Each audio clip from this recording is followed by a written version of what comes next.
에서 그 앞에 거룩하고 흠이 없게 하시려고. 아멘. 아멘. 성탄절 준비 잘 하고 계시나요? 안 하고 계십니까? 예. 오늘 좀 일찍 끝내서 여러분들에게 성탄절 준비할 수 있는 시간을 드릴까 하는데 괜찮으신가요? 예, 예. 아멘과 반 아멘이 나오네요. 네. 네. 여러분 건축을 하려면 꼭 필요한 사람이 둘이 있죠. 물론 다 많이들 필요하지만 그 건축을 이루기 위해서 설계를 하는 사람이 필요하죠. 설계자, 그죠? 설계자는 굉장히 이제 어떻게 보면 전체 그림을 가지고 도면으로 만드는 거, 이게 이제 설계자의 가장 중요한 역할인데, 설계자는 좀 이렇게 많은 것을 이해하고 있어야 되겠죠. 어떤 삶의 공학이라든가 또는 뭐 깊이라든가 이런 것들에 대해서 깊이 이해하고 있어야 좋은 설계를 만들어내잖아요. 그런가 하면 또 필요한 사람이 있죠. 설계자가 있으면 그 일을 시행하는 시행자가 있어야 합니다. 시행자는 그래도 쉽죠. 설계 한 대로만 하면 되니까, 그죠? 설계 한 대로만 하면 되면 시행자는 쉬워요. 그런데 사람이다 보니까 설계자와 시행자와 설계자가 마음이 잘 맞아서 가면 좋은데, 사람이다 보니까 마음이 안 맞고 또 설계대로 시행을 하지 않고 이렇게 할 때가 있어서 있는 경우도 있을 것 같아요. 그런데 하나님은 다릅니다. 하나님은 어떤 한 제품을 만들기 위해서 또 어떤 일을 이루기 위해서 시행하시기도 하시고 계획하시기도 하시는 분인데, 사람과 다르서 오늘 그 부분에 대해서 한번 보기를 하는데, 자, 여러분 주보 가지고 계시죠? 주보를 보십시다. 오늘 주보 소유를 문답 질문이 있습니다. 질문 주보 없는 분 손 들으세요. 빨리. 주보 없는 분. 네, 주보 없는 분. 네. 예, 주보 다 있으시죠? 네. 예. 오늘 점심에 먹은 떡이 뭐예요? 시루떡 있던데. 예? 무슨 떡이에요? 제가 먹긴 먹었는데 이거 뭐 알고 먹었어요. 네. 아니 안 먹었어요. 죄송합니다. 죄송합니다. 안 먹었어요. 자, 떡 얘기하지 마세요. 떡 얘기 때 막 열붙이거나. 안 먹었네. 네. 예, 감사합니다. 오늘 떡은 저는 안 먹었어요. 예, 시루떡 안 먹었어요. 먹는 거 하나 가지고 이렇게 자존심 상하는구나. 네, 네. 자, 예. 자, 문제 7번 읽어보겠습니다. 7번. 네. 예정에 대해서 한번 보는데, 자, 하나님의 작정과 그다음 오늘은 이제 작정을 했으면 실행하고 나가는 것까지 보는데요. 자, 질문 제목 답 같이 읽어볼까요? 시작. 하나님의 작정은 무엇입니까? 답. 하나님의 작정은 그의 뜻대로 정하신 영원한 계획인데, 이로 말미암아 자기의 영광을 위하여 장차 일어날 모든 일을 미리 정하신 것입니다. 아멘. 자, 하나님의 작정은 뭐냐? 뜻대로 정하신 계획이라는 거예요. 뜻대로 정하신 계획인데 그 앞에 무슨 말이 붙어 있습니까? 영원한 계획이다. 이렇게. 자, 하나님의 생각은 항상 영원성을 가지고 있죠. 우리가 항상 하나님에 대해 생각할 때 우리처럼 시간에 따라서가 아니라 시간을 초월하신 분이시다 라는 생각을 하시고, 그리고 영원성이라는 부분을 꼭 기억하시면서 생각을 해야 되는데, 하나님의 계획은 영원한 계획인데 뜻대로 정하신 영원한 계획이다라는 것이고요. 그래서 그것을 가지고 하나님의 영광을 위하여 장차 일어난 일에 대해서 미리 정하신 것, 이것이 작정이다. 작정. 다시 한번 하나님의 작정은 그 부분 한번 같이 읽어볼까요? 시작. 하나님의 작정은 그의 뜻대로 이로 말미암아 자기의 영광을 위하여 장차 일어날 모든 일을 미리 정하신 것입니다 라고 되어 있죠. 자, 그 다음에 그러면 하나님의 작정을 받고, 자, 에베소 말씀은 우리 4절 5절 한 번 더, 우리 4절까지 아까 읽었는데 5절까지 한 번 더 읽어볼까요? 시작. 곧 창세 전에 그리스도 안에서 우리를 택하사 우리로 사랑 안에서 그 앞에 거룩하고 그 기쁘신 뜻대로 우리를 예정하사 예수 그리스도로 말미암아 자기 아들들이 되게 하셨으니. 아멘. 자, 우리 아까 하나님의 작정에 대해서 잠깐 설명을 드렸는데 우리 에베소 1장 4절 5절 말씀을 읽으면서 그 하나님의 작정 설명을 다 했잖아요. 그러면 그의 뜻대로 정하신 영원한 계획 있고, 그다음에 영광을 위한 목적이 있고, 그다음에 이제 앞으로 일어날 일에 대한 그 특성을 쭉 설명하고 있는데, 그러면 여기서 우리 창세기 1장 4절부터 5절까지 말씀을 보면서 우리가 읽었던 이 문답과 답을 가지고 한번 찾아보는데 하나님의 작정은 뭘까요? 에베소 1장 4절부터 5절까지 말씀 봤을 때 하나님의 작정은 뭔가요? 하나님의 작정은 뭐죠? 하나님의 작정은 그분의 뜻대로 정하신 계획이라는 것이죠. 하나님의 작정. 그러면 그분의 뜻대로 계획하신 것이 뭘까요?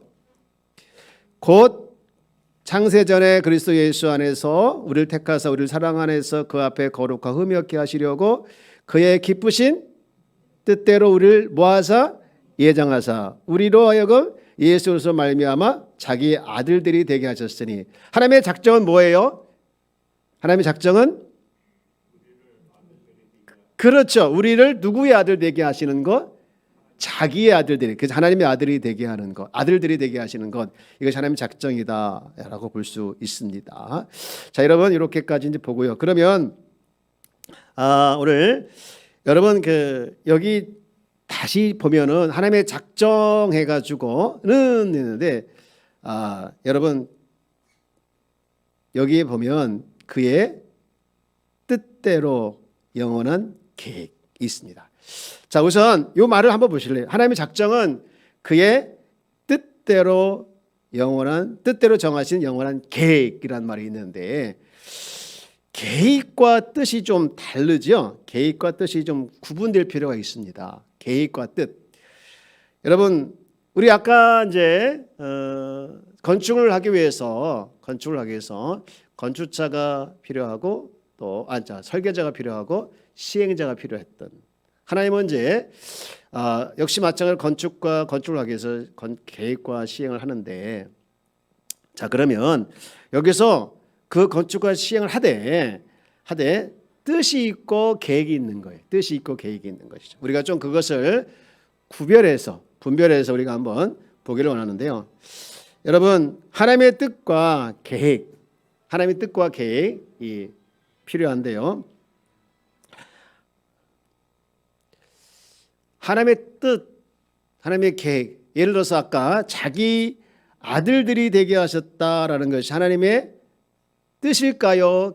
계획일까요? 여러분, 하나님 자기의 아들들이 되게 하시는 것이 하나님의 뜻일까요? 계획일까요?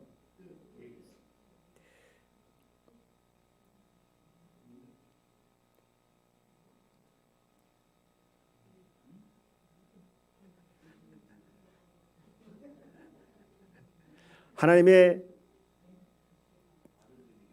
아들들이 되게 하시는 것은 뜻이죠.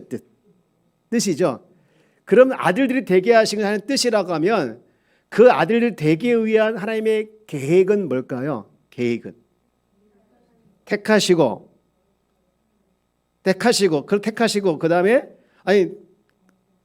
아니 거룩하고 흠이 없게 하시려는 것도 이제 계획 안에 들어가겠지. 궁극적인 계획 안에 있고, 택하시고 예정하시고 속량하시고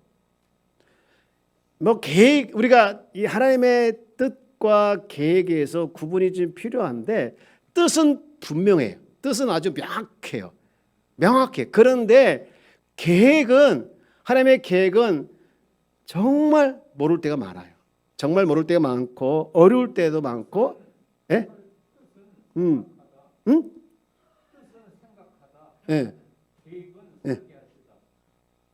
예. 뜻은 생각하는 거예요? 뜻은 생각하는 거. 뜻은 생각하는 거. 조금 거리가 있지 않나요? 뜻은 생각하는 거.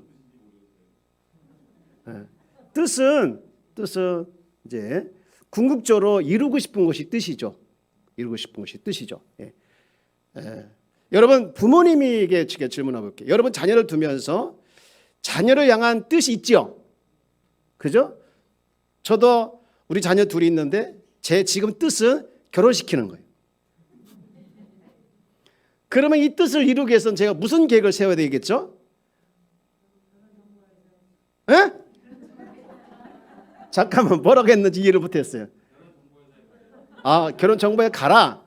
그것도 일종의 계획이죠. 예. 제 뜻은 결혼시키는 건데 계획은 결혼정보에 가는 거. 또 금식기도 하고. 그렇지. 이렇게 다양하게 이제 계획은 있겠죠. 예. 그런데 하나님의 뜻은 분명합니다.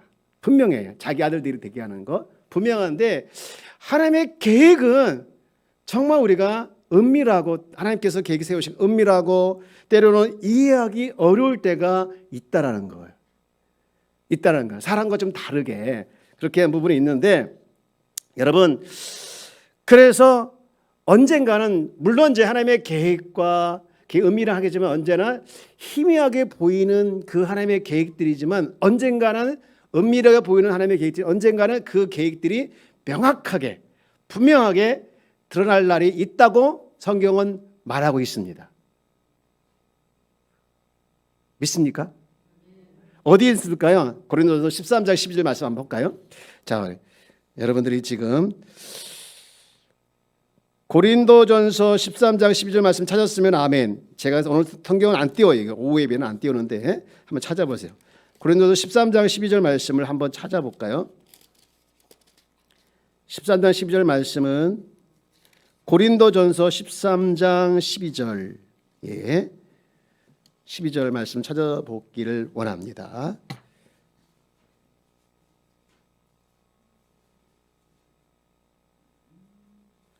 우리 찾았으면은 아멘.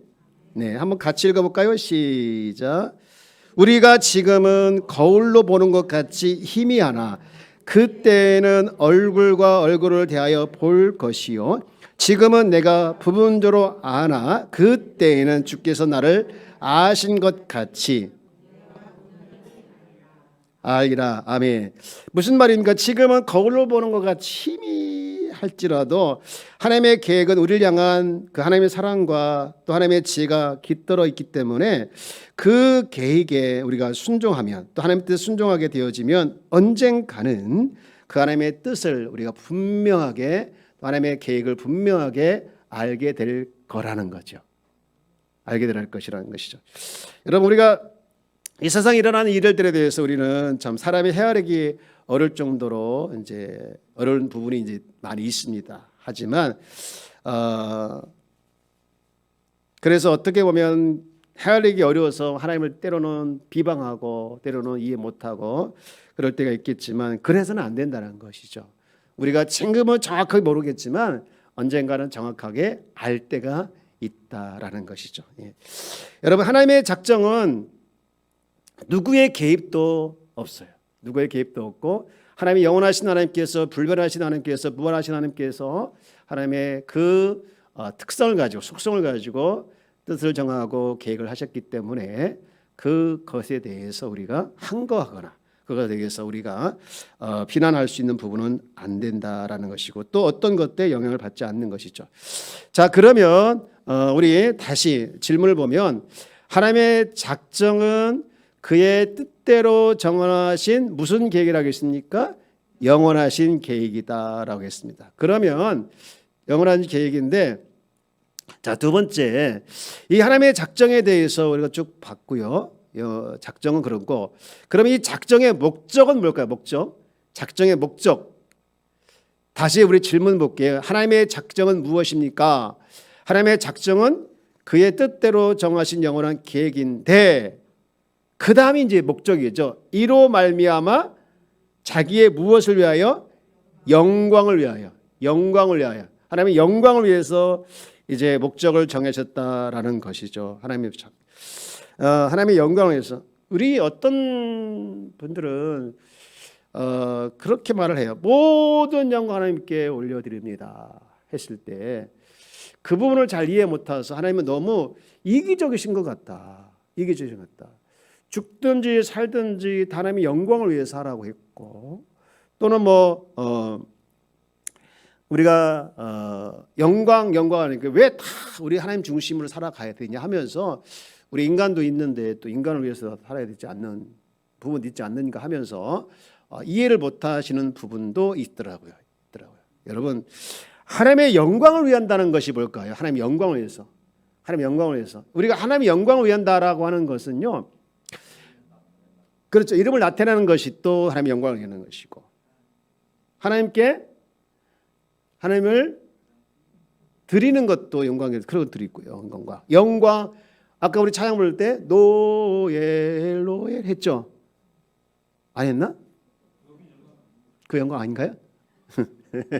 자, 여러분, 영광이라는 부분은 왜 우리가 하나님께 영광을 돌려야 하는지, 여기서 나와 있는 것처럼 하나님의 작정의 목적은 하나님의 영광을 위해서라고 했을 때 그 영광을 위해서라는 것이 과연 무엇일까라는 부분인데요. 여러분, 우선 우리 지난주에 하나님의 속성을 배웠죠? 지난주에? 아니다. 그 전에 배웠죠? 하나님의 속성은 비공유적 색성은 세 가지 우리가 기억해줘. 하나님은 무한하시고 영원하시고 불변하신 분이시다. 이게 하나님만 가지고 있는 비공유적 속성이라고 하는 부분을 우리가 분명히 알았어요. 그러면 하나님의 영광을 했을 때 그 속성만큼이나 하나님의 영광을 위한다고 했을 때 이 작정하는 일, 또 작정하는 규모, 이 부분만큼도 속성만큼 높다는 거예요. 속성만큼이나. 속성이 굉장히 우리 하나님이 영원하시고 불변하시고 무한하신 그 하나님의 속성만큼이나 하나님이 계획을 세우시고 작정하신 것도 그만큼 불변하신 만큼, 영원하신 만큼, 무한하신 만큼 높다라는 것이죠. 그래서 하나님이 이제 자신의 그 무한하시고 영원하신 그 불변하시는 속성에 맞추어서 가장 높은 차원의 작정을 하시고 가장 높은 차원의 실행을 하시는 것 때문에 자연스럽게 하나님을 높인다라는 뜻으로 우리가 해석을 하는 것이 영광을 위한다라는 말로 이해하면 되겠어요.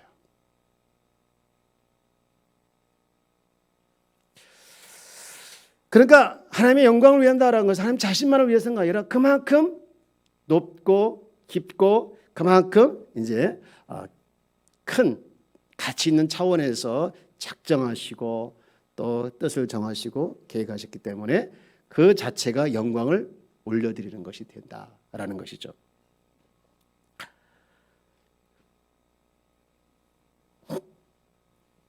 다시 우리 하나님의 작정은 무엇인가 한 번 더 읽어봅시다. 시작. 하나님의 작정은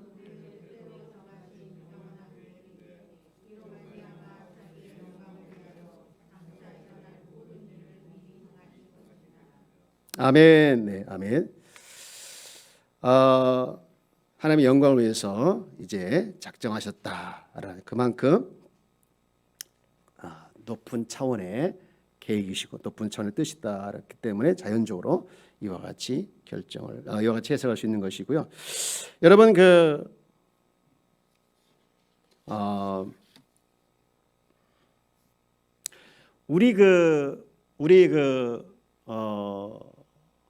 우리가 다니는 교회가 이제 한마음교회인데 한마음교회 앞에 붙어 있는 거 있죠? 대한 예수교 장로교. 우리는 장로교를 다니죠. 장로교회. 이 장로교회 이제 뿌리라 할 수 있는 이제 주의가 있는데 우리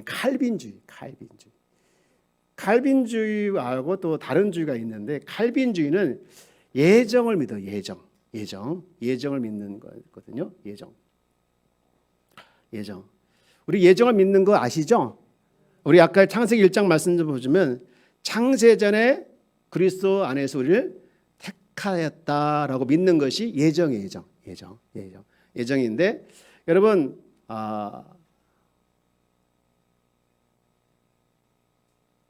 이 예정 말고 예정 믿는 사람들은요 그게 있습니다. 뭐냐면 여러분 우리는 제가 질문 하나 드릴게요. 여러분 우리는 구원받은 자녀임을 믿습니까? 그런데 그 구원받기 위해서 우리가 한 일이 뭐예요? 우리가 한 일이 뭐예요? 한 일이 있나요 없나요? 한 일이 있을까요 없을까요? 중요한 질문이죠. 한 일은 없어요. 우리가 구원받았는데 구원받기 위해서 하나님이 우리를 어떤 조건이나 어떤 일이나 어떤 것을 보시고 우리를 선택하신 것은 아닙니다.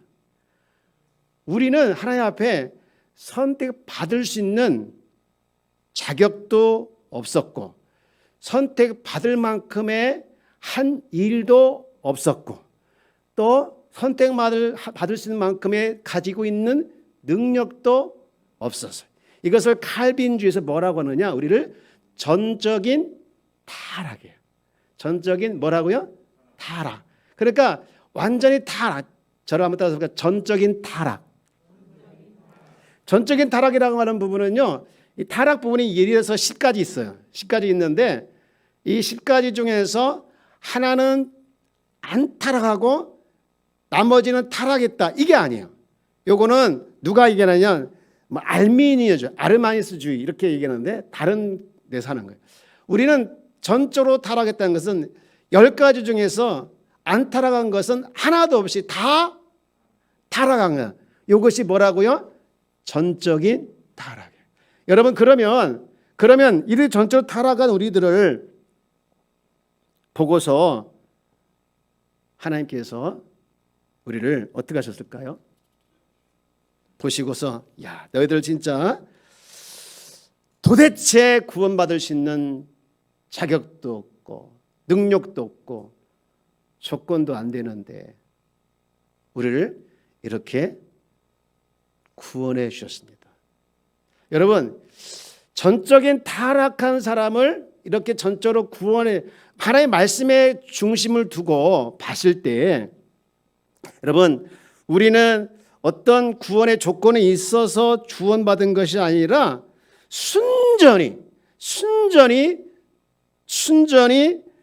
하나님의 은혜와 순전히 하나님의 사랑 가운데 우리가 하나님의 자녀로 하나님의 백성으로 선택받은 줄 믿습니다. 이 사실 믿으십니까? 여러분 순전히 이게 다 누구의 은혜입니까? 하나님의 은혜라는 것이죠. 하나님의 은혜. 그래서 여러분 우리는 이 사실을 우리는 믿는 거예요. 이 사실을 믿는 거고 또 이것을 생각해 볼 때에 생각해 봤을 때 우리는 온 마음을 다하여 하나님을 찬양할 수 있는 것이고 온 마음을 다하여 하나님 앞에 예배할 수 있는 거죠. 여러분 우리가 하나님 앞에 예배하며 찬양하며 기도할 수 있는 그 배경에는 그 바닥에는 여러분 무엇이 있느냐? 전적 타락한 완전히 100% 타락한 그래서 구원받을 수 있는 조건이 하나도 없는 사람들을 하나님께서 전적인 은혜와 사랑으로 우리를 건져주셨다는 사실이 그 진리가 여러분 하나님을 향하여 마음껏 찬양하게 하고 하나님을 향하여 기쁜 곳에서 영광 돌리게 하고 예배 돌리게 하는 중요한 동기가 되는 줄 믿습니다. 여러분 우리 하나님을 찬양하고 예배할 때 그냥 아무 동기 없이 우리가 찬양하고 예배할 수 있는 자가 아니에요. 속량이라는 우리 단어를 늘 아시죠? 속량이라고 하는 부분은 우리 늘 많이 들어서 알았던 단어인데 노예시장에서 사용했던 말이죠.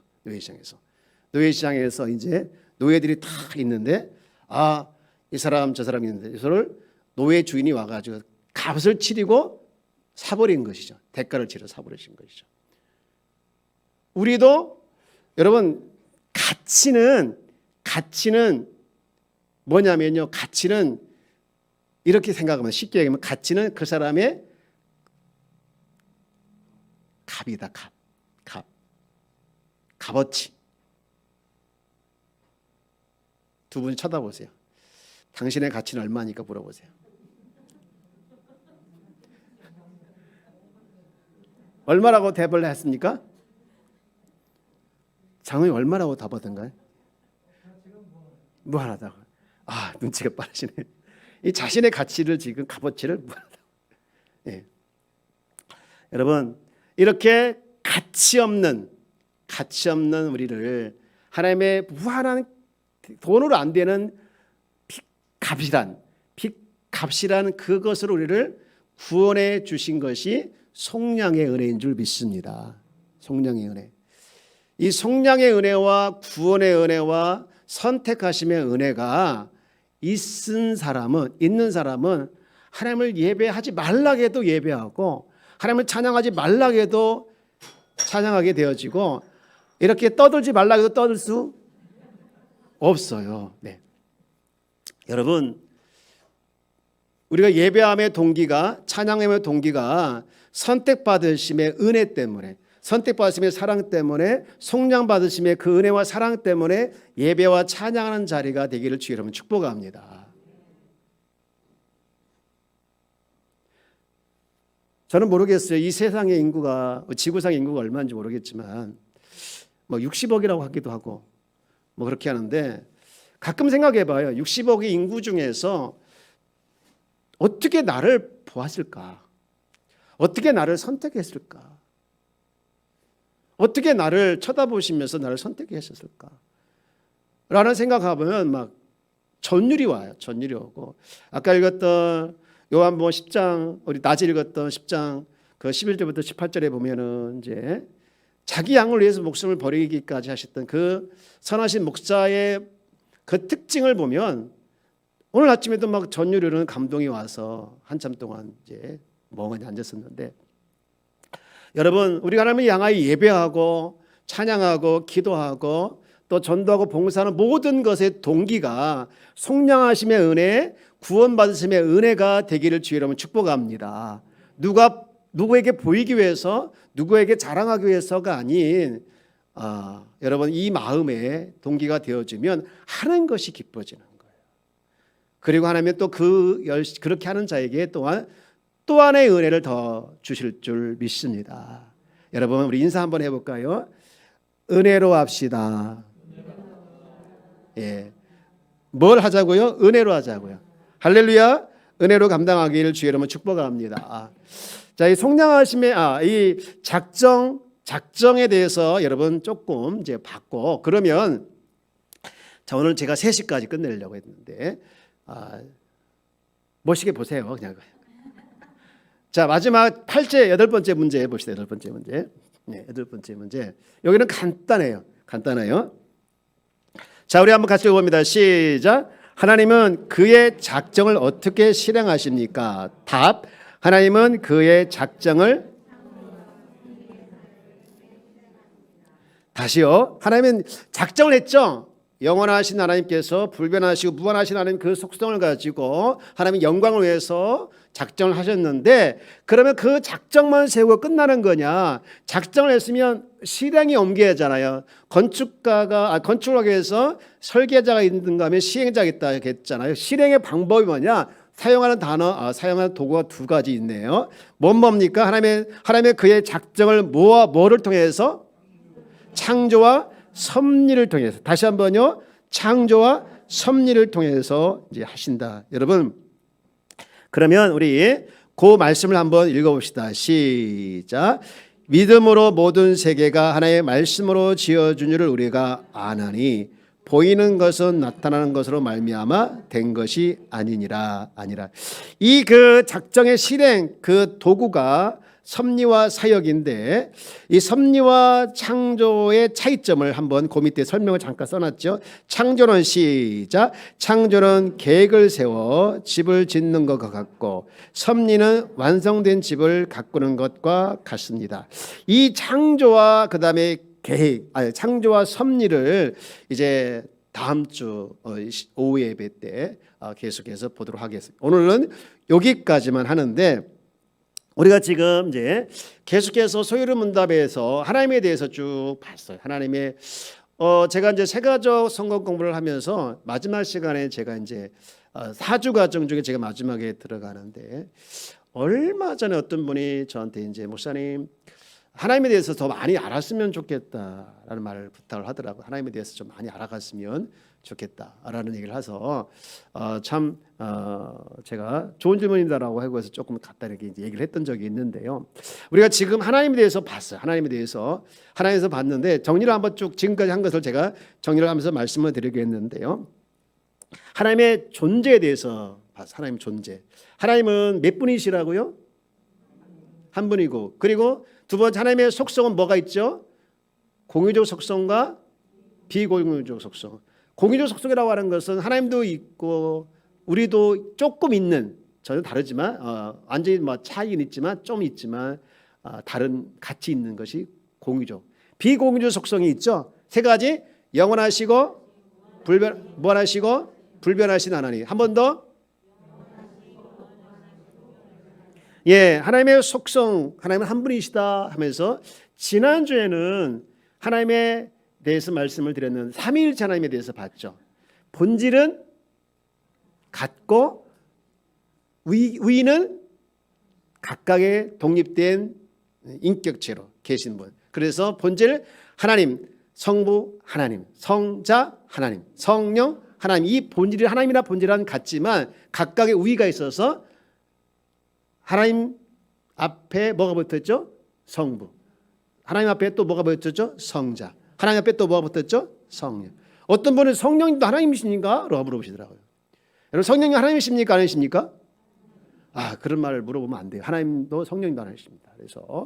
그래서 이게 다 누구시냐 하나님에 대해서 봤고요. 오늘 본 거 작정 이 부분은 하나님의 사역에 일하시는 거예요. 하나님의 일을. 우리 하나님 일하심을 우리가 믿습니다라고 말하지요. 그때 그 일하심 중에 하나가 바로 작정하시고 그 작정한 것들을 실행해 나가시는데 실행해 나가신 그 도구가 바로 창조와 섭리라는 그 도구를 가지고 하신다라는 것을 봤어요. 근데 우리가 항상 우리가 기억하는 하나님은 시간을 만드신 분이시죠. 공간을 만드신 분이고 그래서 하나님은 시간과 공간을 초월하신 분이시다라는 것을 우리가 항상 머릿속에 기억하시면서 말씀을 공부했으면 좋겠습니다. 자, 오늘 여기까지 하나님의 작정과 작정의 실행에 대해서만 우리 말씀을 봤어요. 우리 찬송가 한 장 부르고 우리 이제 마치도록 하겠습니다. 찬송가